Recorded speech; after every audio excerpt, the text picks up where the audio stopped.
Hey, today I've got some chilling Reddit stories that genuinely had me sleeping with the lights on. If you want more of these videos, hit subscribe and drop a like. Let's get into it. My friend, 26-year-old male, took a job on a cannabis farm in Oregon, and I haven't heard his real voice in 4 months.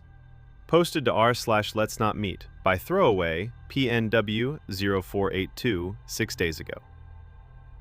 This one doesn't open with a bang. It starts with a Craigslist ad and a friend who loves the outdoors. And honestly, that setup is what makes the rest of it so unsettling. I, 29-year-old female, don't even know how to start this, so I'm just going to go. Marcus and I have been close since sophomore year of college. He's the kind of guy who would sleep in his car at a trailhead just to catch a sunrise. Genuine, easygoing, always chasing something new. So when he found a Craigslist listing for a legal cannabis cultivation assistant on a 40-acre property in southern Oregon, good pay, housing included, learn the industry from the ground up, I was genuinely happy for him. He drove out in June. First 2 weeks, everything was normal. Photos of mountains, excited voice messages, regular texts about the property and the work. Then the calls stopped.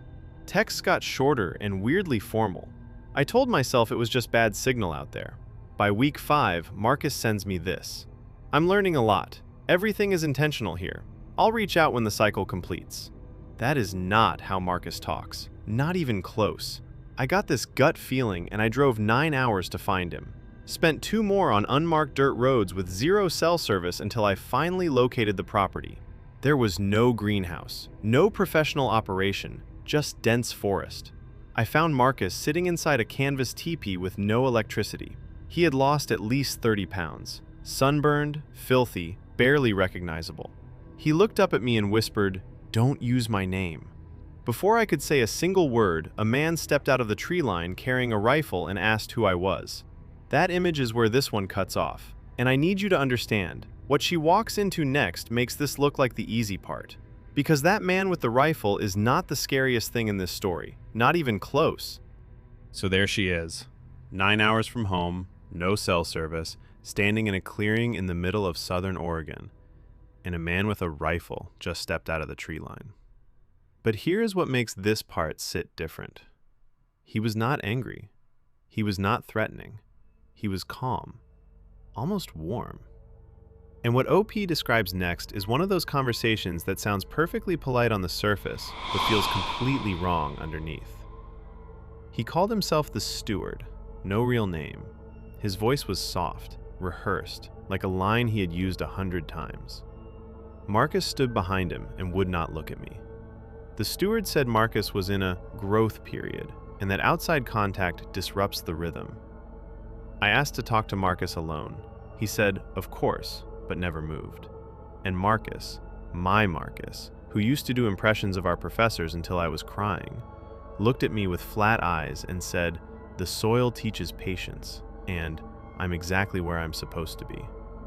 His phone was a cheap flip phone, iPhone gone. His truck was parked with all 4 tires flat. I could see 2 other tents deeper in the woods. I asked him straight, "Do you want to leave?" He smiled, and it was wrong. Too wide, too slow, like someone coached him on what a smile looks like. He said, "Why would I leave something I chose?" I drove home shaking so hard I pulled over twice. I spent 2 weeks calling the county sheriff, local PD, anyone who would listen. The property is unincorporated land and nobody cared. I texted Marcus every day. He responded once, "Please trust the process. I love you, but you need to let go." That last line is what cracked it open. Because Marcus has never once told her he loves her. Not once. They are friends. Always have been. That is not a thing he would ever say. He did not write that text. Someone else has his phone. Someone else is choosing every word. And that is the moment OP stops wondering and starts knowing. She is done waiting for someone else to step in. This is where it starts eating at her. I haven't slept through the night since I got back. Every time I close my eyes, I see that smile. Too wide, too slow, like someone taught him how to do it wrong. I called Marcus's parents. They'd gotten 1 letter from him, handwritten, his handwriting, but the words weren't his. Phrases like, "I am in a season of becoming," and "The land provides what the self cannot." His mom read it to me over the phone, and we both just sat there in silence afterward. I started researching. Illegal cannabis grows in southern Oregon. Labor trafficking. It's a documented pattern. Remote properties, Craigslist listings promising good pay and housing, confiscated IDs, total isolation. I found a Reddit thread from 2 years ago describing almost the exact same setup on a property in the same county. Same listing style, same promises, same disappearing act. I messaged that poster. No response. Account deleted. That's when I decided I'm going back. But not alone this time. I called my friend Danielle and I contacted the county sheriff's office. A deputy agreed to do a welfare check and we planned for the following weekend. 3 days before we were set to go, Marcus texted me one last time. "If you come back, you'll undo everything I've built. That would be a selfish thing to do." I screenshotted it and sent it straight to his mother. The comments on this one went somewhere. I need to know more about the rifle guy. Was he another worker? The owner? Did Marcus ever mention him in texts before your visit? Marcus never mentioned anyone by name in his texts. Not once. That should have been my first red flag, honestly. He'd say "we" and "the team," but never a single name. The rifle guy looked older, maybe 50s, sun-damaged skin, and he didn't say a word to me. Just stood there at the edge of the clearing, watching until I got back in my car. Marcus wouldn't look at him, but I could tell he knew exactly where the guy was standing the entire time. The part about him whispering, "Don't use my name," made my stomach drop. That's not a guy who's vibing on a farm. That's a guy who's been told there are consequences for being identified. OP came back a few days later with an update post. Marcus called me last night, and I recorded it. I didn't think I'd be posting again, but a lot has happened. We drove out, me, Danielle, and Deputy Morales. The dirt road was half washed out, and we almost got stuck twice. When we got to the property, it was empty, cleared out. TP's still standing, but everything inside, gone. Fire pit, cold. No vehicles, no people. We checked Marcus's TP last. His real phone was sitting on the ground cloth, his wallet with his ID and bank card right next to it, and his shoes. Just sitting there, like he took them off and walked into the woods barefoot. Deputy Morales documented everything, but said there wasn't enough for a missing persons case. Marcus is a grown man who left voluntarily. I wanted to scream at him. We found a neighbor 3 miles down the road. Older guy, retired.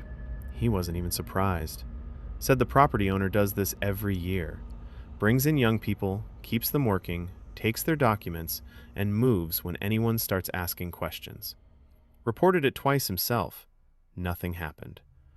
Didn't know the owner's real name, just a guy who goes by Glenn. 3 weeks later, Marcus was found at a gas station near Wairika, 200 miles south. Barefoot, dehydrated. He can't explain how he got there. He has no memory of the last several weeks. The update alone was bad enough. Then, the comments started filling in the bigger picture. This is way more common than people think. There are operations that recruit young guys with no family nearby, promise room and board, then take their phones and IDs day one. It's labor trafficking. A friend of mine worked for the DA's office in Josephine County and said they had a whole file on operations like this, but could never get victims to cooperate. The isolation does something to people that doesn't undo itself when you pull them out. I think I worked for this guy in 2019. Southern Oregon, off-grid property, went by Glenn. Left after 2 weeks when he took my phone. I never reported it because I thought no one would believe me. That last comment sat different. Because if it's the same guy, Marcus wasn't the first, and he probably won't be the last. So here's how this one lands, and I'll tell you right now, it's not the ending you're hoping for. Marcus is alive. He's back at his parents' house in Reno. Physically, he's recovering, gained the weight back, saw a doctor, the sunburn and the cuts on his feet healed up. But he won't talk about the property. Not to me, not to his parents, not to the therapist they finally got him to sit with once before he walked out. He sleeps outside, every single night, on the ground in the backyard, even when it rains. His mom started sending me photos I never asked for. Marcus just sitting in the yard at 3 a.m., cross-legged on the dirt, staring at nothing. I filed a full report with the county sheriff and submitted everything to the FBI tip line. The property owner, the guy who called himself Glenn, was never identified. The lease on that land was under a fake name. Nobody is looking for him. And the hardest part isn't what happened out there. It's that Marcus isn't angry. He isn't scared. He isn't sad. He just stopped being the person I knew. Then he cut me off completely. After I posted this, he sent one final message. You had no right to share what was mine. I still don't know if he meant the experience or something else entirely. I drive by his parents' house sometimes. The light in the backyard is always on. The comments on this one were quieter than usual. Him sleeping outside in his parents' yard is the detail that's going to keep me up tonight. Whatever happened out there rewired something in him. If you're reading this and you see a Craigslist posting for remote cannabis work in Southern Oregon with housing included, do not go. These listings are still active. I've flagged 3 in the last month. Thank you for posting this. This is exactly why this sub exists. I hope Marcus finds his way back someday. The light in the backyard is always on. That broke me. Some stories don't resolve. Some people come back, but not all the way back. The thing that makes this one sit heavy is Marcus never once said he was trapped. He said he was learning. All right, let's move on to the next one. My family says I've been calling them every Sunday for 5 years. I have never once called them. This one comes from r/nosleep, posted 3 days ago by Signal Loss 77. And it's the kind of story that makes you check your own call history. So let me set the scene. OP is 28, female, and she is very much the family black sheep. Not in a dramatic, cut-off kind of way, more like the one who just quietly drifted. I, 28-year-old female, moved from Ohio to Portland right after college and never really looked back. I'm not estranged from my family, I just don't call. I text on birthdays, maybe a FaceTime at Christmas if I'm feeling generous. That's kind of our deal, and it works for everyone. Or I thought it did. My uncle passed away last month and I flew home for the funeral. First time back in 2 years. After the service, we're all at my parents' house, and my mom is making small talk and she goes, "Well, at least we have our Sunday calls." I just stared at her. I said, "What calls?" She looked at me like I was joking. She said, "You call every Sunday around 7. You've been doing it for years." She started listing things I'd apparently told her. My promotion at work, the leaky faucet in my apartment, my cat Miso, all real things, things that happened. But I never told her any of it. My brother jumped in and said, "Yeah, you told that joke 3 weeks ago, the one about the vending machine." And I almost choked. I said, "I have never called you. Not once. Not on a Sunday. Not ever." Mom got annoyed. She grabbed her phone, scrolled to her voicemails, and hit play. It was my voice. My exact voice. My laugh. A callback joke I've been making since sophomore year of high school. Words I have never said into a phone. I just stood there staring at her screen. My name in the call log. My voice still hanging in the room, and I have no memory of any of it. And that's where part 1 leaves you. Her own voice, her own name, a call log full of proof, and she didn't make a single one. This one is just getting started. Now here is where OP starts doing the math. And every single number comes back wrong. She is still at the funeral, still surrounded by family who swear they talk to her every week. And she cannot shake what she just heard on that voicemail. Her own voice, saying words she never said. I spent the rest of that funeral weekend in a fog. I kept pulling up my call log, scrolling through months of Sundays. Not a single outgoing call to my mom's number. I pulled my sister aside and asked about the calls. She said I always sound warm, relaxed, happier than I ever sound in person. She said I talk about Miso a lot. His little habits, how he needs the blanket before he sits, how he only drinks from the bathroom faucet. All true, but I have never told anyone those things. Back in Portland, I started Googling. Fugue states, DID, carbon monoxide. I checked every detector in my apartment. All clear. So the next Sunday, I set my phone to record, sat on my couch, and did nothing for 6 hours. Serial. Bad TV. No call went out. Monday morning, my dad texts me. "Nice talking to you yesterday, kiddo." I just stared at it. Then I replied, "What did we talk about?" He sent back a full recap, 20 minutes apparently. I told him about my Saturday grocery run, the farmer's market, the sourdough, the guy with the bad strawberries. I did that run. Alone. Told nobody. Not a text, not a post, nothing. Whatever is calling my family knows what I do in real time. Just sit with that for a second. She recorded herself doing nothing for 6 straight hours. No call left her phone. Her dad still got a 20-minute conversation out of it about things she actually did that weekend, alone, with no one watching. This is not a prank.